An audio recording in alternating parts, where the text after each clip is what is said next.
Good evening. The unidentifiable sounds investigators have now heard on the cockpit voice recorder of that doomed Airbus jetliner have only deepened the intrigue over how and why it broke up and crashed over Egypt's Sinai Desert.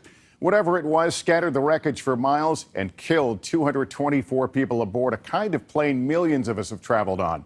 American satellite data is starting to help discount at least one theory as investigators turn some of their focus now to who was on board the plane. NBC's Tom Costello has late details on the investigation.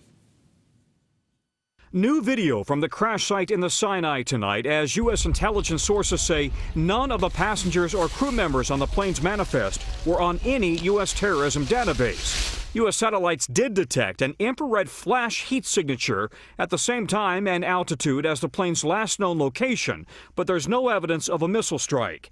Russia's transport minister going on TV tonight to say investigators have been combing through the debris field scattered over 7 miles.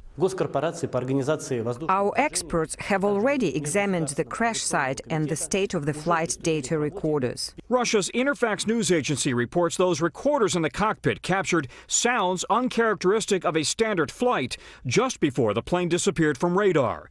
And tonight, Russian media report no signs of explosive trauma on the bodies of the victims. The question, was there a bomb on board or did a catastrophic mechanical failure occur in mid-flight? If you have a pressurized environment, such as an aircraft cabin, obviously a fracture is very serious and could potentially bring the aircraft down. So did a repair job after the tail struck the ground 14 years ago play a role? Former NTSB investigator Greg Fife. This is the tail section that's separated from the airplane in flight. This would have been the area of the tail strike, and this entire area would have been where the major repairs were performed. The plane was registered in Ireland but operated and maintained by Metrojet with Russian oversight. Today, Irish authorities told NBC News that as of last May, the plane's certifications were all in order. So tonight, 4 days after the crash, the two key possibilities on the table are a mechanical failure that led to a fire or possibly an explosion in flight, or a bomb.